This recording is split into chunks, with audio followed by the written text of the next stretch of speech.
ಈಗಾಗಲೇ ಬಂದು ನಿಂತಿದೆ. ಪಶ್ಚಿಮ ಬಂಗಾಳ ಏನು ಮಮತಾ ಬ್ಯಾನರ್ಜಿಯವರು ಅಲ್ಲಿನ ಮುಖ್ಯಮಂತ್ರಿಗಳು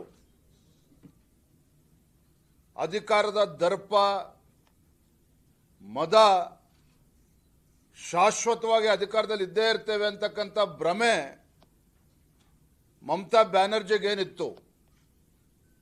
ಮತ್ತೊಮ್ಮೆ ಪಶ್ಚಿಮ ಬಂಗಾಳದಲ್ಲಿ ಟಿಎಂಸಿ ತಮ್ಮ ಪಕ್ಷವೇ ಅಧಿಕಾರಕ್ಕೆ ಬರ್ತದೆ ಅನ್ನುವ ಕನಸನ್ನ ಏನು ಕಾಣ್ತಾ ಇದ್ರು, ಆ ಕನಸು ನುಚ್ಚುನೂರಾಗಿರುವಂಥದ್ದು ತಾವೆಲ್ಲರೂ ಕೂಡ ನೋಡ್ತಾ ಇದ್ದೀರಿ. ಪಶ್ಚಿಮ ಬಂಗಾಳದ ಇತಿಹಾಸದಲ್ಲಿ ಮೊದಲ ಬಾರಿಗೆ ಭಾರತೀಯ ಜನತಾ ಪಾರ್ಟಿ ತನ್ನ ಸ್ವಂತ ಬಲದ ಮೇಲೆ ಅಧಿಕಾರಕ್ಕೆ ಬರ್ತಾ ಇರುವಂಥದ್ದು ದೇಶದಲ್ಲಿ ಪ್ರತಿಯೊಬ್ಬ ಭಾರತೀಯ ಜನತಾ ಪಾರ್ಟಿಯ ಕಾರ್ಯಕರ್ತರು ಅಷ್ಟೇ ಅಲ್ಲ, ಪ್ರತಿಯೊಬ್ಬ ಹಿಂದೂನೂ ಕೂಡ ಇವತ್ತು ಸಂಭ್ರಮವನ್ನು ಆಚರಣೆ ಮಾಡ್ತಾ ಇದ್ದಾರೆ. ಜನಸಂಘ ಭಾರತೀಯ ಜನತಾ ಪಾರ್ಟಿಯ ಸಂಸ್ಥಾಪಕರ ಒಬ್ಬರಾದಂಥ ಶ್ಯಾಮಾ ಪ್ರಸಾದ್ ಮುಖರ್ಜಿ ಅವರ ಕನಸು ಇವತ್ತು ನನಸಾಗಿರುವಂಥದ್ದು. ಲಕ್ಷಾಂತರ ಭಾರತೀಯ ಜನತಾ ಪಾರ್ಟಿಯ ಕಾರ್ಯಕರ್ತರ ಬಲಿದಾನವೂ ಕೂಡ ಪಶ್ಚಿಮ ಬಂಗಾಳದಲ್ಲಿ ಕಳೆದ ಹಲವು ವರ್ಷಗಳಿಂದ ಆಗಿರುವಂಥದ್ದು. ಇದೆಲ್ಲದಕ್ಕೂ ಕೂಡ ಪ್ರತ್ಯುತ್ತರವಾಗಿ ಒಂದು ಕಡೆ ಬಾಂಗ್ಲಾದೇಶದ ನುಸುಳುಕೋರರ ಹಾವಳಿ ಒಂದು ಕಡೆ ಆದರೆ, ಮತ್ತೊಂದು ಕಡೆ ಟಿಎಂಸಿ ಪಕ್ಷದ ಕಾರ್ಯಕರ್ತರ ಅಟ್ಟಹಾಸ, ಇದೆಲ್ಲದರಿಂದ ಆ ಪಶ್ಚಿಮ ಬಂಗಾಳದ ಜನ ಬೇಸತ್ತಿದ್ದನ್ನು ನಾವೆಲ್ಲರೂ ಕೂಡ ನೋಡಿದ್ವಿ. ಆದರೆ ಇವೆಲ್ಲವೂ ಕೂಡ ಇತಿಶ್ರೀ ಆಗಿರುವಂಥದ್ದು. ಪಶ್ಚಿಮ ಬಂಗಾಳದ ಭಾರತೀಯ ಜನತಾ ಪಾರ್ಟಿ ಅಭೂತಪೂರ್ವ ಗೆಲುವು ಪಶ್ಚಿಮ ಬಂಗಾಳದ ಪ್ರಜ್ಞಾವಂತ ಮತದಾರರು ಇವತ್ತು ದೇಶದ ಹೆಮ್ಮೆಯ ಪ್ರಧಾನಮಂತ್ರಿ ನರೇಂದ್ರ ಮೋದಿಜಿಯವರ ನಾಯಕತ್ವವನ್ನು ಮೆಚ್ಚಿಕೊಂಡಿದ್ದಾರೆ. ಹಿಂದುತ್ವದ ಪರವಾಗಿರ್ತಕ್ಕಂಥ ಒಂದು ಸರ್ಕಾರ ಅಲ್ಲಿ ಅಸ್ತಿತ್ವಕ್ಕೆ ಬರಬೇಕು ಅನ್ನುವ ಅಪೇಕ್ಷೆ ಏನಿತ್ತು, ಅಪೇಕ್ಷೆ ಇವತ್ತು ನನಸಾಗಿರ್ತಕ್ಕಂಥದ್ದು ಕೂಡ ನಾವು ನೋಡಿದ್ದೇವೆ. ಅದೇ ರೀತಿ ಅಸ್ಸಾಂ ಹೇಗಾದರೂ ಮಾಡಿ ಭಾರತೀಯ ಜನತಾ ಪಾರ್ಟಿ ಸರ್ಕಾರವನ್ನು ಕಿತ್ತು ಒಗಿಬೇಕು ಅನ್ನುವ ಷಡ್ಯಂತ್ರ ಕಾಂಗ್ರೆಸ್ ಪಕ್ಷ ಆದಿಯಾಗಿ ಅವರ ಮಿತ್ರ ಪಕ್ಷಗಳು ಅಲ್ಲೂ ಕೂಡ ಒಂದು ಷಡ್ಯಂತ್ರ ನಡೆಸಿರ್ತಕ್ಕಂಥದ್ದು ನಮಗೆ ಗೊತ್ತಿದೆ. ಆದರೆ ಅಸ್ಸಾಮಿನ ಮುಖ್ಯಮಂತ್ರಿಗಳೇನಿದ್ದಾರೆ, ಭಾರತೀಯ ಜನತಾ ಪಾರ್ಟಿ ಸರ್ಕಾರ ಅಲ್ಲಿನ ಮುಖ್ಯಮಂತ್ರಿಗಳು ಅವರ ಒಂದು ದಿಟ್ಟ ನಾಯಕತ್ವ ಮತ್ತು ಪ್ರಧಾನಮಂತ್ರಿ ನರೇಂದ್ರ ಮೋದಿಜಿಯವರ ನಾಯಕತ್ವವನ್ನು ಒಪ್ಪಿ ಅಲ್ಲೂ ಕೂಡ ಜನ ಮತ್ತೊಮ್ಮೆ ಭಾರತೀಯ ಜನತಾ ಪಾರ್ಟಿ ಆಶೀರ್ವಾದ ಮಾಡಿ 100ರ ಗಡಿ ಅಸ್ಸಾಂ ರಾಜ್ಯದಲ್ಲಿ ದಾಟಿರ್ತಕ್ಕಂಥದ್ದು ನಮ್ಮೆಲ್ಲರೂ ಕೂಡ ತುಂಬ ಸಂತೋಷವನ್ನು ತಂದಿರುವಂಥ ವಿಚಾರ.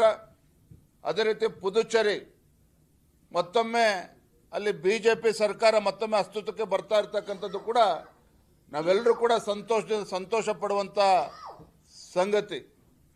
ಮತ್ತೊಂದು ಕಡೆ ತಮಿಳುನಾಡು ಡಿಎಂಕೆ ಯಾವ ರೀತಿ ಕಳೆದ ಅವರ ಆಡಳಿತ ಅವಧಿಯಲ್ಲಿ ಹಿಂದೂಗಳಿಗೆ ಅಪಮಾನ ಮಾಡುವಂಥ ಕೆಲಸ ಯಾವ ರೀತಿ ಪಶ್ಚಿಮ ಬಂಗಾಳದಲ್ಲಿ ಆಗ್ತಾ ಇತ್ತು, ಪಶ್ಚಿಮ ಬಂಗಾಳದ ಟಿಎಂಸಿಯನ್ನು ಕೂಡ ಮಮತಾ ಬ್ಯಾನರ್ಜಿಯನ್ನು ಕೂಡ ಮೀರಿಸುವಂತೆ ತಮಿಳುನಾಡಲ್ಲಿ ಏನು ಅಟ್ಟಹಾಸದಿಂದ ಅಧಿಕಾರದ ಅಮಲಿನಿಂದ ಮೆರಿತಾ ಇದ್ರು. ತಮಿಳುನಾಡಲ್ಲಿ ಅಲ್ಲಿನ ಮುಖ್ಯಮಂತ್ರಿಗಳು ಸ್ಟಾಲಿನ್ ಅವರು ಅಲ್ಲಿಯ ಮತದಾರರು ತಕ್ಕ ಪಾಠವನ್ನು ಕಲಿಸಿದ್ದಾರೆ. ಡಿಎಂಕೆ ಸರ್ಕಾರವನ್ನು ಕಿತ್ತೊಗೆಯುವ ಮೂಲಕ ಒಂದು ಸ್ಪಷ್ಟ ಸಂದೇಶವನ್ನು ತಮಿಳುನಾಡಲ್ಲೂ ಕೂಡ ನಾವು ಕೊಟ್ಟಿರ್ತಕ್ಕಂಥ ನಾವು ನೋಡ್ತಾ ಇದ್ದೇವೆ. ಒಟ್ಟಾರೆಯಾಗಿ ಪಶ್ಚಿಮ ಬಂಗಾಳದ ಭಾರತೀಯ ಜನತಾ ಪಾರ್ಟಿ ಅಭೂತಪೂರ್ವವಾಗಿರ್ತಕ್ಕಂಥ ಗೆಲುವು ಯಾರೂ ಕೂಡ ನಿರೀಕ್ಷೆ ಮಾಡಿರಲಿಲ್ಲ. ಬಹುತೇಕ 200ರ ಗಡಿಯನ್ನು ನಾವು ಮುಟ್ತಕ್ಕಂಥ ಎಲ್ಲ ಸಂಕೇತಗಳಿಗಾಗಲೇ ನಾವು ನೋಡ್ತಾ ಇದ್ದೇವೆ. ಪಶ್ಚಿಮ ಬಂಗಾಳ, ಅಸ್ಸಾಂ, ಇವತ್ತು ಪುದುಚೇರಿ ಭಾರತೀಯ ಜನತಾ ಪಾರ್ಟಿಯ ಗೆಲುವು ಒಂದು ಕಡೆ ನರೇಂದ್ರ ಮೋದಿಜಿಯವರ ನಾಯಕತ್ವಕ್ಕೆ ಒಂದು ದೊಡ್ಡ ಶಕ್ತಿಯನ್ನು ತುಂಬಿದಂತಾಗಿದೆ. ನಮ್ಮ ರಾಷ್ಟ್ರೀಯ ಅಧ್ಯಕ್ಷರಾಗಿರುವಂತಹ ನಿತಿನ್ ನಬೀನ್ಜಿಯವರ ನೇತೃತ್ವದ ಮೊದಲ ಚುನಾವಣೆ ಬಹಳ ದೊಡ್ಡ ಒಂದು ಸಂದೇಶವನ್ನು ನೀಡಿರುವಂಥದ್ದು. ಮತ್ತೊಂದು ಕಡೆ ಇಡೀ ದೇಶದಲ್ಲಿ ಅಮಿತ್ ಶಾಜಿ ಅಂತ ಹೇಳಿದ್ರೆ ಚುನಾವಣಾ ಚಾಣಕ್ಯ ಅಂತೇಳಿ ಇವತ್ತು ಪ್ರತಿಯೊಬ್ಬರು ಕೂಡ ಮಾತನಾಡ್ತಾ ಇದ್ದಾರೆ. ಈ ದೇಶದ ಒಬ್ಬ ಚಾಣಕ್ಯ ಅಮಿತ್ ಶಾಜಿ ಅವರ ತಂತ್ರಗಾರಿಕೆನೂ ಕೂಡ ಈ ಎಲ್ಲ ರಾಜ್ಯಗಳ ಭಾರತೀಯ ಜನತಾ ಪಾರ್ಟಿಯ ಗೆಲುವಿಗೆ ನಮಗೆ ದೊಡ್ಡ ಶಕ್ತಿಯನ್ನು ತುಂಬಿದೆ ಅನ್ನುವ ಮಾತನ್ನ ಸಂದರ್ಭದಲ್ಲಿ ಹೇಳ್ತೇನೆ. ಬಹಳ ಮುಖ್ಯವಾಗಿ ಪಶ್ಚಿಮ ಬಂಗಾಳ ವಿಶೇಷವಾಗಿ ಅಲ್ಲಿನ ಕಾರ್ಯಕರ್ತರಿಗೆ ದೊಡ್ಡ ಸಲಾಮನ್ನು ನಾವು ಹೇಳಬೇಕಾಗಿದೆ. ಕಾರಣ ಅಂತ ಹೇಳಿದ್ರೆ ಹಲವು ದಶಕಗಳ ನಿರಂತರ ದಬ್ಬಾಳಿಕೆ ನಮ್ಮ ಕಾರ್ಯಕರ್ತರ ಮೇಲೇನೋ ಆಗ್ತಾ ಇತ್ತು. ಇದೆಲ್ಲದಕ್ಕೂ ಕೂಡ ಇತಿಷ್ಠ ಆಗ್ತಕ್ಕಂಥ ಕೆಲಸ ನಮ್ಮ ಕಾರ್ಯಕರ್ತರುಗಳು ಕೂಡ ಮಾಡಿರ್ತಕ್ಕಂಥದ್ದು. ಎಲ್ಲ ಈ 3 ರಾಜ್ಯಗಳ ಎಲ್ಲ ನಮ್ಮ ಕಾರ್ಯಕರ್ತರು ಕೂಡ ನಾನು ತಮ್ಮ ಮುಖೇನ ಅವರಿಗೆ ವಂದನೆ ಅಭಿನಂದನೆ ಕೂಡ ನಾನು ಸಂದರ್ಭದಲ್ಲಿ ಸಲ್ಲಿಸೋಕೆ ಇಚ್ಛೆಪಡ್ತೇನೆ.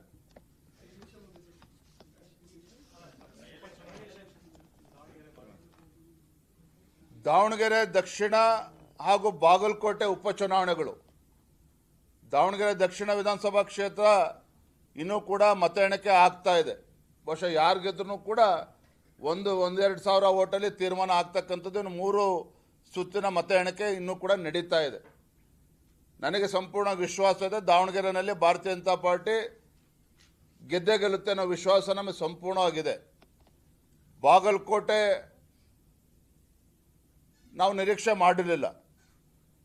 ಹಿಂದೆ ಕಾಂಗ್ರೆಸ್ ಗೆದ್ದಿದ್ರೂ ಸಹ ಈ ಬಾರಿ ಆ ಕ್ಷೇತ್ರದಲ್ಲಿ ಮತದಾರರು ನಮ್ಮನ್ನು ಕೈ ಹಿಡಿತಾರೆ ಅನ್ನೋ ವಿಶ್ವಾಸ ನಮಗೆ ಸಂಪೂರ್ಣವಾಗಿತ್ತು. ಯಾಕೆಂತ ಹೇಳಿದ್ರೆ ದಾವಣಗೆರೆ ದಕ್ಷಿಣ ಮತ್ತು ಬಾಗಲಕೋಟೆನಲ್ಲಿ ನಮ್ಮ ಕಾರ್ಯಕರ್ತರು ಸಾಕಷ್ಟು ಶ್ರಮವನ್ನು ಹಾಕಿದ್ದಾರೆ.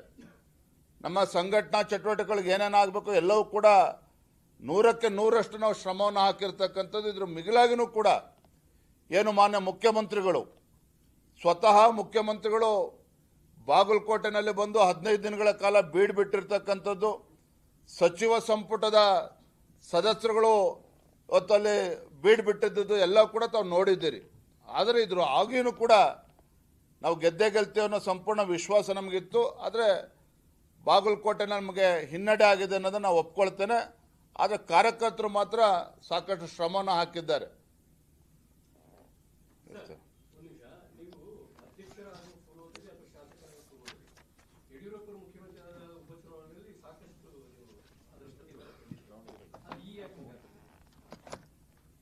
ನೋಡಿ, ಹಿಂದೆ ಬಿಜೆಪಿ ಸರ್ಕಾರ ಇದ್ದಾಗ ಯಾವ ರೀತಿ ಉಪಚುನಾವಣೆ ನಾವು ಗೆದ್ದಿದ್ವಿ.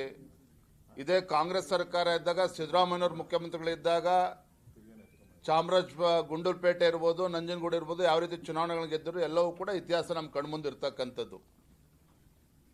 ಹಾಗಾಗಿ ಉಪಚುನಾವಣೆ ಗೆದ್ದಿದೆ ಅನ್ನೋ ಕಾರಣಕ್ಕೆ ಮತ್ತೆ ಕಾಂಗ್ರೆಸ್ ಪಕ್ಷದ ಪರವಾಗಿ ಒಲವಿದೆ ಅಂತೇಳಿ ನಾವು ಹೇಳೋದಕ್ಕೆ ಸಾಧ್ಯ ಆಗೋದಿಲ್ಲ.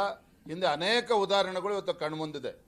ಆದರೆ ಇದ್ರ ಆಗಿಯೂ ಸಹ ನಾವು 2 ಚುನಾವಣೆಗಳಲ್ಲಿ ವಿಶೇಷವಾಗಿ ಬಾಗಲಕೋಟೆನಲ್ಲಿ ಯಾಕೆ ನಮಗೆ ಹಿನ್ನಡೆ ಆಗಿದೆ ಅನ್ನೋದನ್ನು ನಾವು ಇನ್ನೂ ಕೂಡ ಪರಾಮರ್ಶೆ ಮಾಡಬೇಕಾಗಿದೆ.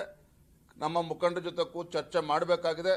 ತದನಂತರದಲ್ಲಿ ಮುಂದೆ ಯಾವ ರೀತಿ ನಾವು ಇನ್ನೂ ಕೂಡ ಸಂಘಟಿತರಾಗಿ ಹೋಗಬೇಕು, ಆ ನಿಟ್ಟಿನಲ್ಲಿ ನಾವು ಇನ್ನೂ ಕೂಡ ಸಂಘಟನೆಗೆ ಬಲವನ್ನು ಕೂಡ ತುಂಬಬೇಕು. ಸಂಘಟಿತರಾಗಿ ಹೋಗೋದಕ್ಕೆ ಏನು ಮಾಡಬೇಕು ಅದ್ರ ಬಗ್ಗೆ ನಾವು ಸ್ಟ್ರಾಟಜಿ ನಾವು ಮಾಡ್ತೇವೆ.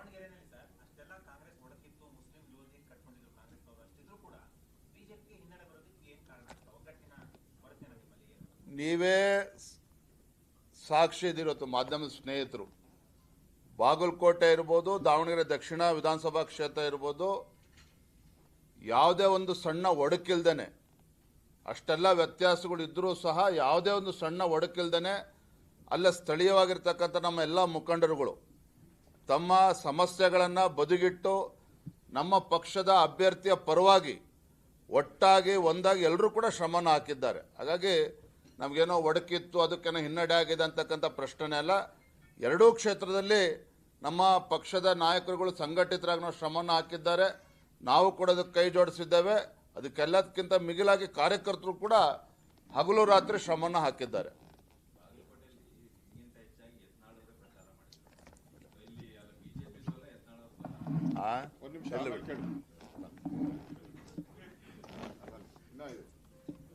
ಮಾತಾಡೋದ್ರ ಬಗ್ಗೆ ಪಂಚರಾಜ್ಯ ಚುನಾವಣೆಯಲ್ಲಿ ಬಿಜೆಪಿಗೆ ಮತ ನೀಡಿದಕ್ಕಂತ